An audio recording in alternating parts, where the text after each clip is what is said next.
प्यारे बच्चों, बहुत बहुत स्वागत अपने YouTube channel commerce with Sanjeev sir में। और आज ये एक ऐसी वीडियो है जो कॉस्ट अकाउंटिंग के सारे न्यूमेरिकल्स आपको सिखा देगी। क्योंकि कॉस्ट अकाउंटिंग में क्या होता है कि जो भी हमारे खर्चे होते हैं, एक्सपेंसेस होते हैं, वो सबसे ज्यादा स्टूडेंट को कंफ्यूज करते हैं। और हमारे चैनल पे आप देख रहे हो कि बीकॉम का जो कंटेंट है किस हिसाब से और कितनी सरल तरीके से दिया जा रहा है। अगर आप हेडिंगों की बात करोगे, इतनी ज्यादा हेडिंग्स हम यहां पर प्रोवाइड करा रहे हैं कि आप उनको याद करने से पहले ही उनके बारे में मोस्टली बातें जानते हो, क्योंकि वो आपकी भाषा में हम हेडिंग्स को बना करके प्रोवाइड करा रहे हैं। अब आगे न्यूमेरिकल्स की बात, तो न्यूमेरिकल्स में भी बता दूं, कॉस्ट अकाउंटिंग के अंदर एक भी ऐसा न्यूमेरिकल नहीं होगा जो आपको आ नहीं रहा होगा। बस जरूरत इस बात की है, थोड़ा सा धैर्य बनाए रखिए और देखिए कि कॉस्ट के न्यूमेरिकल्स कितने आसानी से आप सीख सकते हो। चैनल पे हमारे देखिए मशीन ओवर रेट को हम पढ़ा चुके हैं, स्टेटमेंट ऑफ कॉस्ट चल रहा है। स्टेटमेंट ऑफ कॉस्ट पढ़ाने में बुक की अगर हम बहुत ज्यादा सहायता लेंगे तो हम बच्चों को सिखा नहीं पाएंगे, क्योंकि बहुत सी बातें ऐसी होती हैं। हम ग्राउंड लेवल पे काम कर रहे हैं, हम देखते हैं कि हमारे जो स्टूडेंट्स हैं उनकी कौन कौन सी समस्याएं हैं, और उन समस्याओं को दूर करने के लिए हम बहुत ही सरल से सरल टेक्निक लेकर के आते हैं। और ये वीडियो देखने के बाद आपके अंदर भी एक बहुत बड़ा धैर्य ये आ जाएगा कि हाँ, अब हम भी जो कॉस्ट के न्यूमेरिकल हैं वो सॉल्व कर सकते हैं। और जो मैं अब सिखा रहा हूं ये 4 चैप्टर, यानी पूरी कॉस्ट अकाउंटिंग का कहें तो हम बेस हैं ये। तो आइए स्टार्ट करते हैं, बिल्कुल समय बर्बाद नहीं करेंगे। हम सबसे पहला बनाते हैं स्टेटमेंट ऑफ कॉस्ट। तो ये स्टेटमेंट ऑफ कॉस्ट लिख दिया, यानी लागत विवरण बनाने हेतु व्ययों की पहचान, यानी तुम खर्च की कैसे पहचान करो। खर्च अगर पता चल गया ये कौन से में जाएगा तो न्यूमेरिकल तो वैसे ही बनकर तैयार हो जाएगा। अच्छा चलिए हम एक बताते हैं कि जो स्टेटमेंट ऑफ कॉस्ट है वो बनता कैसे है। ये पहले भी बता चुके हैं, लेकिन यहां पर भी थोड़ा सा बता दें। स्टेटमेंट ऑफ कॉस्ट, जब भी स्टेटमेंट ऑफ कॉस्ट बनाना होता है तो हम स्टार्टिंग क्या करते हैं, सबसे पहले नंबर पे हम लेते हैं यहां पर material consumed. Okay, raw material consumed लिखते हैं, पूरा रॉ मटेरियल कंज्यूम्ड जितना होता है उसको लेते हैं। इसमें हम प्लस करते हैं, 2 चीजें प्लस करते हैं, 1 और 2। क्या? डायरेक्ट एक्सपेंसेस और डायरेक्ट लेबर। ये ऊपर नीचे हो जाए कोई फर्क नहीं है, इन दोनों के खर्चे जितने भी होते हैं उनमें हम प्लस करते हैं वर्क्स ओवर हेड्स, यानी फैक्ट्री के खर्चे। फैक्ट्री के बाद में हम जोड़ते हैं ऑफिस ओवर हेड्स। आप बने रहिएगा हमारे साथ, 100% दावे के साथ में बता रहा हूं। और अगर मैं न्यूमेरिकल ना सिखा पाऊं तो मेरे चैनल को डिसलाइक मार देना, ओके, अनसब्सक्राइब कर देना। बस मैं सिखा दूंगा, लेकिन जरूरत इस बात की है कि थोड़ा सा मेरा साथ दे दो। मैं जो समझाना चाह रहा हूं वो समझ लो यार, 100% आपको बनाना आ जाएगा। देख रहे हो ये कितनी क्लियरिटी के साथ में बता रहा हूं कि बेटा स्टेटमेंट ऑफ कॉस्ट है, इस पर इंडिपेंडेंट 4 चैप्टर हैं, 1-2 नहीं है। और वो 4 चैप्टर कौन कौन से हैं ये भी मैं बताऊं। कॉन्ट्रैक्ट अकाउंट वो भी मिलता जुलता इसी पे चलता है, और टेंडर प्राइस इसी पे चलता है, यूनिट और आउटपुट कॉस्टिंग इसी पे चलता है। और जो पहला चैप्टर है लागत के तत्व एलिमेंट्स, तो वो लागत के तत्व का मतलब यही सब चीजें तो हैं। लागत के तो में मटेरियल है, लेबर है और एक्सपेंसेस है। तो यही मटेरियल, लेबर और एक्सपेंसेस की तो हम पहचान करा रहे हैं। तो आप बने रहिएगा हमारे साथ। ऑफिस के खर्चों के बाद में प्लस करते हैं selling and distribution overheads. Okay, selling and distribution overheads, तब जाकर के कहीं मिलती है हमें कौन सी कॉस्ट, टोटल कॉस्ट। अब बच्चे रॉ मटेरियल कंज्यूम्ड तो दिया हुआ होता है या निकाल लेते हैं, इन 2 खर्चों को याद करने में कोई दिक्कत नहीं होती है, लेकिन क्लासिफिकेशन इनमें करना होता है वर्क्स ओवरहेड्स में और ऑफिस ओवरहेड्स में और सेलिंग एंड डिस्ट्रीब्यूशन ओवरहेड्स में। तो 1, 2, 3 इन्हीं 3 में लोचा होता है, वर्क्स ओवरहेड्स, ऑफिस ओवरहेड्स और सेलिंग ओवरहेड्स में। तो जो 3 में लोचा होता है आज के बाद नहीं होगा, हम बहुत आसानी से आपके लिए सिखा रहे हैं। तो आइए स्टार्ट करते हैं। सबसे पहले नंबर पे जिनको हम कहते हैं कार्यालय, कारखाना उपरिव्यय, कारखाना उपरिव्यय, हिंदी में कहते हैं कारखाना उपरिव्यय और अंग्रेजी में इन्हीं को कहते हैं वर्क्स ओवरहेड्स। ओके, देखो कौन कौन से कारखाना के व्यय होते हैं। कारखाना के व्ययों में सबसे पहले बताएं, या तो फैक्ट्री शब्द लिखा हुआ आएगा मोस्टली, या कारखाना शब्द लिखा हुआ ही होगा। और इनमें जो खर्चे होते हैं, देखो मोस्टली जो सबसे ज्यादा गलत कराते हैं वो खर्चा कौन सा होता है, वो होता है ड्राइंग, ऑफिस व्यय। इसे अंग्रेजी में कहते हैं ड्राइंग, ऑफिस एक्सपेंसेस। इसका मतलब यहां पर यह होता है, इसमें लिखा तो ऑफिस शब्द होता है, लेकिन ये जो खर्चा होता है वो होता है कहां का, कारखाने का। ठीक है, क्योंकि होता क्या है, किसी भी प्रोडक्शन को जब हम करेंगे, किसी भी निर्माण को जब हम बनाएंगे, तो हमें जरूरत इस बात की होती है कि हम बनाएंगे कैसे। तो वो जो बनाएंगे कैसे, वो बनता जो प्रोडक्ट्स है वहीं पर जहां पर सब हमारी मशीनें लगी हुई हैं, जहां मजदूर काम कर रहे हैं, जहां पर भट्टी इत्यादि है, भट्टी को कहते हैं हॉलेज, तो जहां पर ये खर्च होता है वो स्थान हमारा फैक्ट्री होता है। इसलिए इसमें जरूर ऑफिस लिख के शब्द आता है, लेकिन ये खर्चा किसका होता है, कारखाना का होता है। मैंने पहले नंबर पे इसलिए बता दिया कि सबसे ज्यादा पेपर में गलत यही कराता है, क्योंकि इसमें लिखा होता है ड्रॉइंग ऑफिस एक्सपेंसेस, लेकिन ये खर्चा कहां का होता है, कारखाने का होता है। इस बात को विशेष ध्यान रखना। इसके बाद में कारखाना व्यय, इसे कहते हैं फैक्ट्री एक्सपेंसेस। फैक्ट्री एक्सपेंसेस, कारखाना का किराया, इसे कहते हैं factory rent.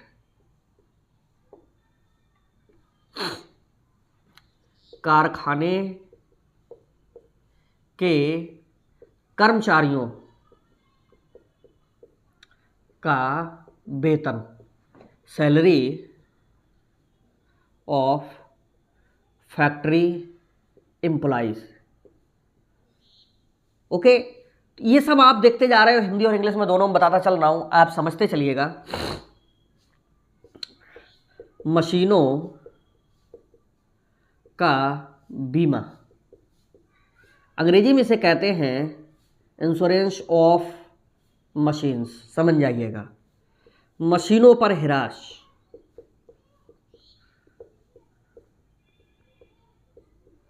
Depreciation on machine. देखो मशीनें कहाँ लगी हुई होती हैं, मशीनें लगी हुई होती हैं हमारे कारखाने में। जब कारखाने में लगी हुई होती हैं तो मशीनों से संबंधित जितना भी व्यय होगा वो सब हमारा कौन सा व्यय होगा, वो यहीं का व्यय होगा। तो आपने इन सब के पहले ये दिमाग लगाना होगा कि जो खर्चे दिए हुए हैं उनमें कौन कौन से खर्चे कहाँ कहाँ के होंगे। तो इतने खर्चे समझ में आ गए होंगे। ड्राइंग ऑफिस एक्सपेंसेस हो गया, कारखाना व्यय हो गया, कारखाने का किराया हो गया, कारखाने के कर्मचारियों का वेतन हो गया, मशीनों का बीमा हो गया, मशीनों पर हिरास हो गया।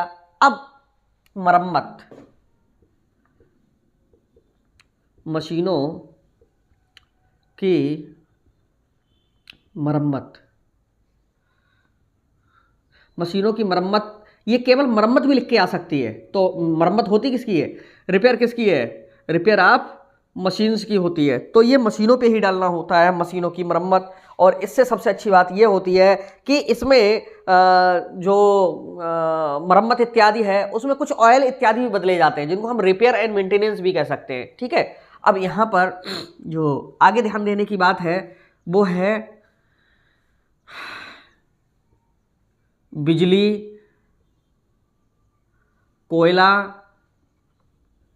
व पानी, ये सब फैक्ट्री में खर्च आते हैं। जब हम किसी प्रोडक्शन को करते हैं तो वहाँ पर बिजली और बिजली के साथ में कोयला और पानी, इन सब चीज़ों, अब ये होते तो ऑफिस में भी हैं लेकिन मोस्टली इनके साथ में कारखाने की बिजली, कोयला, पानी लिखा हुआ होता है, या ये तीनों अगर साथ में दिए हुए हों तो ये हम ऑफिस के बताएंगे। ऑफिस के ना हो करके वो किसके होंगे, इसी के होंगे। तो यहाँ पर मैं लिख दूँ कार्यालय व्यय, कार्यालय उपरिव्यय, और यहाँ पर बिक्री एवं वितरण उपरिव्यय। इसके बाद में कोयला, बिजली है, कोयला है, पानी है। ठीक है, ये मतलब कह सकते हैं फ्यूल एक्सपेंसेस। तो फ्यूल वहां खर्च होता है जहां पर कोई प्रोडक्शन चल रहा होता है। इसके बाद में प्रशिक्षण व्यय, इन्हें कहते हैं ट्रेनिंग एक्सपेंसेस। ट्रेनिंग एक्सपेंसेस का मतलब है कि वहां पर जितने भी कर्मचारी होते हैं उनके लिए प्रशिक्षण दिया जाता है। और प्रशिक्षण कहां दिया जाता है, जहां पर प्रोडक्शन हो रहा होता है, क्योंकि प्रोडक्शन पे ही वो डायरेक्ट रूप से देख पाते हैं कि हाँ भाई कोई काम किस तरह से होगा। तो इस तरह से जरूरत इसकी होती है कि वहां पर जो कर्मचारी हैं उनके लिए सारे उपकरण भी होते हैं, सब मशीनें भी होती हैं, कैसे उत्पादन हो रहा है वो प्रत्यक्ष रूप से दिखाया भी जाता है। तो जो ट्रेनिंग होती है वो हमेशा कहाँ होती है, फैक्ट्रियों के अंदर ही होती है। और इसीलिए यहाँ पर जो प्रशिक्षण व्यय है वो किसके हैं, कारखाना ऊपर व्यय के हैं। और इसके अलावा किसी भी व्यय में, ठीक है, सामान्य कारखाना व्यय अगर कहीं पर लिखा हुआ हो तो इसका मतलब है जनरल फैक्ट्री एक्सपेंसेस की बात कर रहा है, सामान्य कारखाना व्यय। तो यही आते हैं मोस्टली, इनके अलावा एक दो और बचे होंगे जो आ जाते हैं, लेकिन जरा एक बार आप ऊपर से लेकर के नीचे तक निगाह डाल के देख लीजिएगा कि ये सब समझ में आ रहे हैं या नहीं आ रहे हैं। अगर समझ में आ रहे हैं तो बहुत अच्छी बात है, और नहीं आ रहे हैं तो एक बार मैं फिर से रिपीट कर दूंगा। और इसमें ध्यान देने की बात यह है कि पहले खर्चा जो होता है ड्राइंग ऑफिस एक्सपेंसेस, इसमें जो दिया हुआ है ड्राइंग ऑफिस एक्सपेंसेस, इस ड्राइंग ऑफिस एक्सपेंसेस पर विशेष ध्यान देंगे कि ये कहाँ का खर्चा है, कारखाने का खर्चा है। फिर कारखाना व्यय लिखा हुआ है, फैक्ट्री एक्सपेंसेस कहते हैं। कारखाने का किराया लिखा हुआ है, कारखाने के कर्मचारियों का वेतन है, सैलरी ऑफ फैक्ट्री एम्प्लॉइज है, मशीनों का बीमा है। तो मशीनें कहाँ होती हैं, कारखाने में होती हैं। और मशीनों पर हिरास है, डेप्रिसिएशन है, मशीनों की मरम्मत यानी रिपेयर है, बिजली कोयला व पानी है, प्रशिक्षण व्यय है, और सामान्य कारखाने के व्यय हैं। ठीक है, तो मोस्टली यही खर्चे होते हैं। और बाकी जो जब हम न्यूमेरिकल आपको पढ़ाएंगे कोई और खर्चा आएगा तो हम बीच बीच में बताते चलेंगे। हाँ, एक चीज़ और है, हीट एंड लाइट कभी कभी आ जाता है। हीट एंड लाइट को हिंदी में क्या कहते हैं, चलिए, एक तो ये भट्टी व्यय आ जाता है। देखो भट्टी जिसको हम हॉलेज कहते हैं, ठीक है, हॉलेज माने होता है भट्टी, यानी जहां पर कोई गर्म करके किसी वस्तु को पिघलाया जाता है, तो वो भी यहीं पर होता है। तो ऐसे छुपे हुए कुछ और भी खर्चे हो सकते हैं। ठीक है, और यहाँ पर इन खर्चों के लिए जब आप देखोगे तो खुद समझ जाओगे। ठीक है, और कभी कभी यहाँ पर कारखाने का फर्नीचर भी दिया हुआ होता है, कारखाने का फर्नीचर व्यय। इसका मतलब है कि यहाँ भी कर्मचारियों के बैठने उठने के लिए ये सब खर्चे यहाँ पर लगते हैं। और सबसे अच्छी बात है, बिजली कोयला पानी है अगर साथ में दिया हुआ है तो वो यही कारखाने का व्यय होता है। अब हम बात करते हैं आगे ऑफिस की, कि ऑफिस में कौन कौन से खर्चे होते हैं। तो ऑफिस में हम आपको बताएं, सबसे पहला जो खर्चा आता है वो आता है कार्यालय का किराया। ठीक है, जिसे हम कहते हैं ऑफिस रेंट। ऑफिस रेंट, कार्यालय का किराया, जहां ऑफिस लगा हुआ होता है, किराया हो। ठीक है, मोस्टली जो कार्यालय हैं वो किराए पे ले लिए जाते हैं, क्योंकि फैक्ट्री जहां चल रही होती है वहां पर बहुत ज़्यादा गंदगी इत्यादि हो जाती है। तो ऐसे स्थान पर ये लिए जाते हैं जहां पर आवागमन का साधन अच्छा हो, जहां पर लोग आ सके, जहां पर लोग बैठ सके, जहां पर बात कर सके, उन पर एक अच्छा इंप्रेशन पड़ सके। तो ये यहाँ पर होता है कार्यालय का किराया, किराए पे लिया हुआ होता है मोस्टली। और अपना होता है तो क्या होता है, कार्यालय व्यय। कार्यालय व्यय इसका मतलब है ऑफिस एक्सपेंसेस। ठीक है, इसके बाद में कार्यालय फर्नीचर पर हिरास, इसको अंग्रेजी में कहते हैं डेप्रिसिएशन ऑन ऑफिस फर्नीचर। ठीक है, ये होता है। इसके बाद में कार्यालय के कर्मचारियों का वेतन, ये कहलाता है ऑफिस वर्कर्स या एम्प्लॉइज सैलरी। और हाँ, यहाँ पर एक चीज़ और आती है बेटा, इसमें याद आ गया, बहुत चीज़ें निकल निकल के ऐसी आती हैं। अगर हम कोई नया इनोवेशन कर रहे हैं, ठीक है, कुछ नया कर रहे हैं, तो उसके लिए भी जो खर्चे होते हैं वो किसके होते हैं, कारखाने के होते हैं। इनोवेशन को हिंदी में क्या कहते हैं,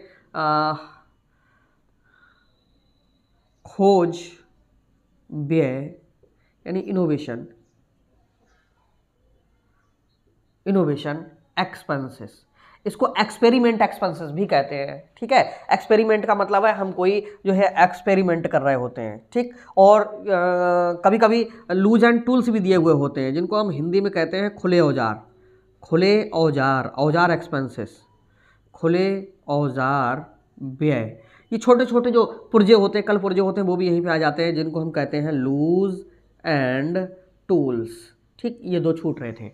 तो यहाँ पर कार्यालय के कर्मचारियों का वेतन हो गया। इसके बाद में क्या होता है, सामान्य व्यय दिया हुआ होता है, सामान्य व्यय जिसे हम कहते हैं जनरल एक्सपेंसेस।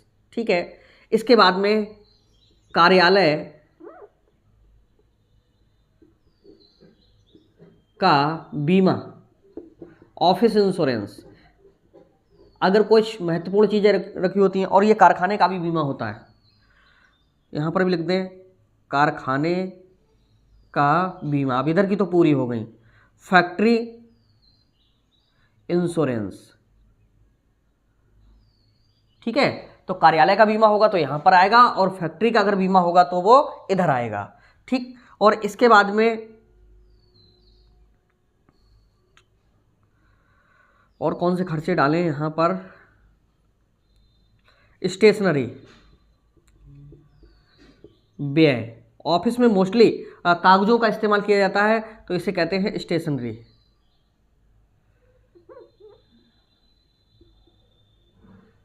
एक्सपेंसेस। स्टेशनरी के बाद में जो और खर्चे होते हैं वो मोस्टली कौन सा होता है, स्टेशनरी हो गया, कार्यालय का बीमा हो गया, सामान्य व्यय हो गया, कार्यालय के कर्मचारियों का वेतन हो गया, कार्यालय फर्नीचर पर ह्रास हो गया, कार्यालय व्यय हो गया, कार्यालय का किराया हो गया, और प्रशासनिक व्यय, प्रशासनिक व्यय, अंग्रेजी में इन्हें एडमिनिस्ट्रेशन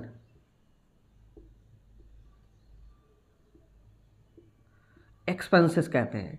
प्रशासनिक व्यय का मतलब यहाँ पर है कि प्रशासन के खर्चे, जो अधिकारी वगैरह होते हैं उन पर होने वाले व्ययों को हम प्रशासनिक व्यय कहते हैं। और इसमें मोस्टली जो होते हैं व्यय, वो इनका वेतन, गाड़ियाँ इत्यादि से ये देखरेख करते हैं, निरीक्षण करते हैं, इन सबसे संबंधित व्यय होते हैं, तो इनको हम कहते हैं कौन सा, निरीक्षण व्यय। ओके, इसके बाद में कार्यालय की बिजली, कार्यालय का बिजली व्यय, और एसी वगैरह लगी हुई होती है और पंखे वगैरह जो चलते हैं, तो कार्यालय की बिजली व्यय, कार्यालय का बिजली व्यय, ऑफिस इलेक्ट्रिक एक्सपेंसेस। ठीक है, तो ये मैंने अपनी तरफ से दिए हैं। बुक में देखोगे तो बहुत ज़्यादा है, तरह तरह के खर्चे दिए होंगे, लेकिन जो हम न्यूमेरिकल्स पढ़ाते हैं उनमें मोस्टली आने वाले जो खर्चे हैं वो यही हैं। अब हम चलते हैं बिक्री एवं वितरण व्यय की ओर। अब इसमें क्या होता है, बिक्री एवं वितरण व्यय में जब हम वस्तुओं को बेचते हैं तो कुछ खर्चे हैं जो मोस्टली अब तक मिले हैं, बाकी नहीं आते हैं। तो पहला जो व्यय होता है वो होता है विज्ञापन व्यय, विज्ञापन व्यय, इसको कहते हैं एडवर्टाइजमेंट, एडवर्टाइजमेंट। दूसरे नंबर पे होता है पैकिंग,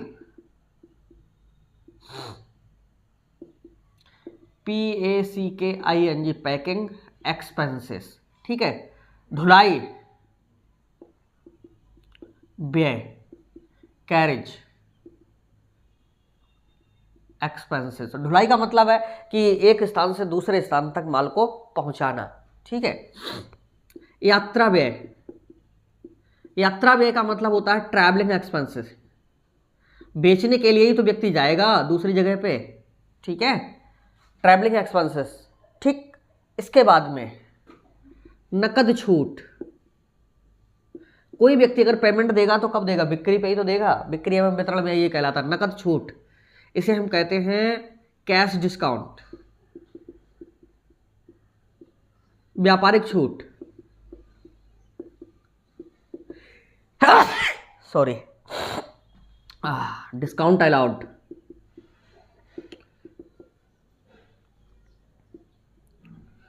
और आता है डूबत ऋण। डूबत ऋण का मतलब है कुछ लोग जो हमसे पेमेंट, वो माल खरीद चुके हैं लेकिन वो पैसे नहीं दे रहे हैं। जब पैसे नहीं दे रहे हैं इसका मतलब पैसा डूब रहा है, इस पैसे को हम कहते हैं वाइड डेब्ट्स। ठीक है, मोस्टली तो बेटा यही है। कौन सा, विज्ञापन हो गया, पैकिंग हो गया, ढुलाई हो गई है, यात्रा व्यय हो गया, नगद छूट हो गई, व्यापारिक छूट हो गई, और डूबत ऋण हो गया। इसके अलावा एक बहुत ज़्यादा होता है व्यय जिसको हम कहते हैं गोदाम व्यय,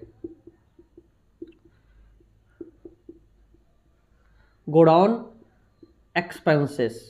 और बहुत ज़्यादा एक बांटे जाते हैं सैंपल में, ठीक, जिसको हम नमूने कहते हैं, नमूने बस सैंपल। आपने देखा होगा, मोस्टली देखा होगा, डॉक्टर के पास में बहुत सारे एमआर लोग आते हैं और वो क्या करते हैं, डॉक्टर साहब के लिए वही सारे इंजेक्शन हैं, दवाइयाँ हैं, मेडिसिन हैं, वो गिफ्ट करके जाते हैं, तो वो नमूने और सैंपल कहलाते हैं, ठीक है। सैंपल एक्सपेंसेस, उनमें भी तो खर्चा आता है नहीं। और नमूने हो गए।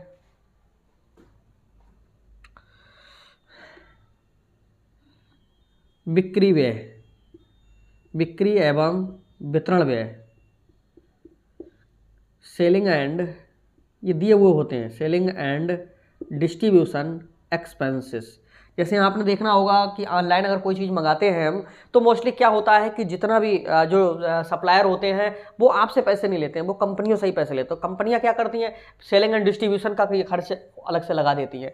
तो बेटा आज के बाद में ये दिक्कत नहीं होनी चाहिए कि कौन सा खर्च कहाँ पर है, मैंने आपको सब बता दिया। एक बार रिपीट और कर दूं, देखो जब स्टेटमेंट ऑफ कॉस्ट बनाते हैं तो विश्वास के साथ में पढ़िएगा कि मैं स्टेटमेंट ऑफ कॉस्ट और इससे संबंधित जितने भी चैप्टर्स हैं 100% बनाना सिखा दूंगा। और ये मैंने खर्चे भी अपनी तरफ से अपने एक्सपीरियंस के हिसाब से वो निकाले हैं मोस्टली जो आपके न्यूमेरिकल्स में आते हैं। जैसे रॉ मटेरियल कंज्यूम्ड पहले नंबर पे यहां पर रखा हुआ है, इसमें दो चीजें जोड़ी जाती हैं, डायरेक्ट एक्सपेंस, डायरेक्ट लेबर, उसमें जोड़ा जाता है फैक्ट्री का खर्चा, उसमें जोड़ा जाता है ऑफिस का खर्चा, और फिर जोड़ा जाता है सेलिंग एंड डिस्ट्रीब्यूशन ओवरहेड्स, तब निकल के आती है हमारी कौन सी कॉस्ट, टोटल कॉस्ट। अब टोटल कॉस्ट तक हम पहुंचते हैं तो हम देखते हैं कि रॉ मटेरियल कंज्यूम्ड भी आसानी से निकल जाता है, डायरेक्ट एक्सपेंसेस और डायरेक्ट लेबर भी हम ढूंढ लेते हैं। बाकी जो कुछ इन तीन आइटमों को छोड़ के जो कुछ है वो सब इनमें भरा हुआ होता है और यही सबसे टफ पड़ते हैं। तो भाई कारखाना ऊपर में क्या क्या आ सकता है, इससे पहले खर्चों में मोस्टली कारखाना शब्द लगा हुआ होगा। कारखाना नहीं होगा तो गिने चुने कुछ खर्चे होंगे, जैसे मशीनों का बीमा है, मशीनें इत्यादि हैं, बिजली है, प्रशिक्षण है, सामान्य व्यय है, भट्टी व्यय है, ठीक है, खोज व्यय है, खुले औजार है। तो इन सब पे अंदाज लगाना होता है ये कहाँ के होंगे, ठीक है। और एक भी खर्चा यहाँ का यहाँ पड़ गया या यहाँ का यहाँ पड़ गया तो समझ लो सवाल गलत हो गया, ठीक है। हर मोड़ पे इसका आंसर सही आना चाहिए। कार्यालय ऊपर व्यय में क्या होता है, सबके आगे कार्यालय शब्द लगा हुआ होगा है, और सामान्य व्यय अगर है तो कार्यालय के होते हैं, स्टेशनरी व्यय मोस्टली कार्यालय के, अगर इसके आगे कुछ नहीं लिखा है, प्रशासनिक व्यय कार्यालय के होते हैं। तो ये तीन चार खर्चे ऐसे होते हैं जिनके पहले कार्यालय शब्द नहीं होता है, उनको समझ के लिखना होता है। अच्छा, बिक्री एवं वितरण व्यय में बहुत ऐसे खर्चे जैसे विज्ञापन है, पैकिंग है, ढुलाई है, यात्रा व्यय है, नगद छूट है, व्यापारिक छूट है, डूबत ऋण है, गोदाम व्यय है, नमूने व सैंपल है, बिक्री एवं वितरण व्यय बाद में ये करके दिए हुए हैं। तो इसके जो खर्चे होते हैं तो वो हमें और ज्यादा समझने होते हैं। तो जिस बच्चे ने अगर इतने एक्सपेंसेस को रट लिया, गारंटी दावे के साथ उसका सही हो जाएगा। ओके, तो कैसा लगा ये वीडियो जरूर बताइएगा। मिलते हैं हम नेक्स्ट वीडियो में, तब तक के लिए बाय बाय।